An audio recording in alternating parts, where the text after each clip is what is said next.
What's up, everyone? Welcome to the Power Play with CJ. We're focusing on Florida, all but assuredly come to a deal with Ian McCoshen today.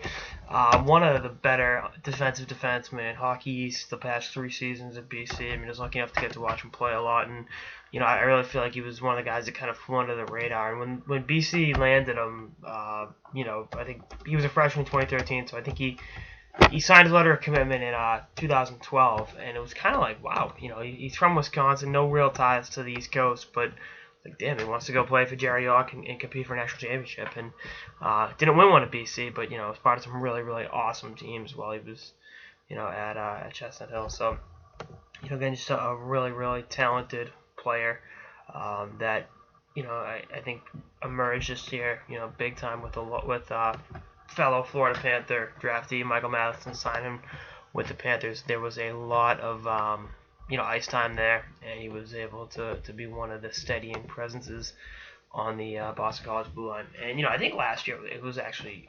2014-15.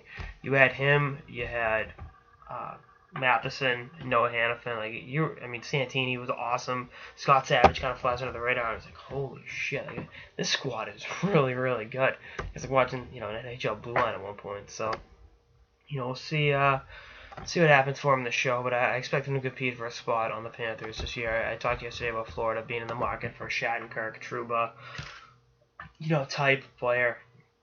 But if they think he can play consistent minutes in the NHL, they might just hold their assets and, try to address other areas in need. Again, I really like this kid's game. And, I think him and Matheson both on the blue line next year in Florida, coupled with, a guy like Aaron Ekblad, who's the anchor of that team and will be, Norris Trophy candidate for the next 15 years. You're looking at it going, wow, Florida's got something special going on. And, I expect McCoshen to start the year in the minors, kind of have a similar first pro year as Matheson did this year. But and eventually, end up in South Florida playing some big time minutes. So definitely a tough loss for Jerry York's squad. But we'll see how he bounces back. He's a guy that knows how to get the most out of his players, and we'll see if he's able to help these Eagles be more than some of their parts. But it'd be pretty cool watching so many former hockey guys, in the NHL next year. There's always a lot of hockey connections, but seeing these young kids go out there and do their thing, it's like, wow, it's really cool to know that you saw them as like raw 18-year-old freshmen, and then a few years later here they are, playing against John Tavares in the playoffs. It's pretty cool.